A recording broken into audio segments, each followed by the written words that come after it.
بسم اللہ الرحمن الرحیم۔ السلام علیکم ورحمۃ اللہ وبرکاتہ۔ محبت الہی کی برکت سے ہو گئے سب اپنے۔ شیخ عبدالواحد رحمۃ اللہ علیہ فرماتے ہیں کہ ایک مرتبہ میں نے اللہ تعالیٰ سے دعا مانگی، اے اللہ، آپ نے جس کو جنت میں میرا ساتھی بنانا ہے، دنیا میں میری اس سے ملاقات کرا دیجیے۔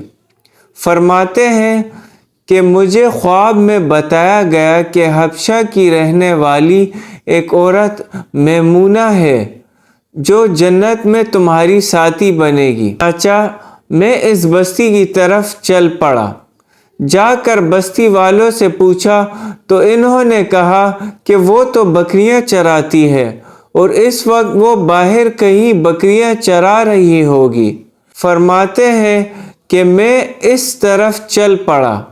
جب میں نے بستی سے باہر نکل کر دیکھا تو حیران ہوا کہ بکریاں ایک ہی جگہ پر چر رہی ہیں اور ادھر ادھر بھاگتی نہیں ہیں، اور ایک عورت درخت کے نیچے کھڑی نماز پڑھ رہی ہے۔ جب میں نے غور کیا تو میں نے یہ دیکھا کہ جہاں بکریاں چر رہی تھی، اس چراگاہ کے کنارے پر مجھے کچھ بھیڑیے بیٹھے نظر آئے۔ ان بھیڑیوں کی وجہ سے وہ بکریاں کہیں باہر بھی نہیں بھاگ رہی تھیں اور ایک ہی جگہ پر چر رہی تھی۔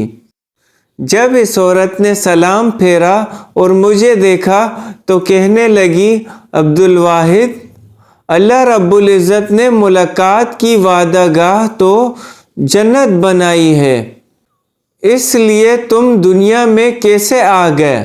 میں نے کہا کہ میں نے دعا مانگی تھی جو اللہ رب العزت کے ہاں قبول ہو گئی۔ البتہ اب میں آپ سے ایک بات پوچھنا چاہتا ہوں کہ میں نے ایسا منظر تو کبھی نہیں دیکھا کہ آپ نماز پڑھ رہی تھی، بکریاں چر رہی تھیں اور بھیڑیے بیٹھے ہوئے تھے اور وہ بکریوں کو کچھ کہہ بھی نہیں رہے تھے۔ مجھے اس راز کی سمجھ نہیں آ رہی۔ وہ کہنے لگی، عبدالواحد، یہ بات سمجھنی آسان ہے کہ جس دن سے میں نے اپنے پروردگار سے صلح کر لی ہے، اس دن سے بھیڑیوں نے میری بکریوں سے صلح کر لی ہے۔ تو معلوم ہوا کہ فَاذْكُرُونِی أَذْكُرُکُم کا ایک مطلب یہ بنا کہ اے بندو، تم مجھ سے صلح کر لو، میں مخلوق کی تمہارے ساتھ صلح کر دوں گا۔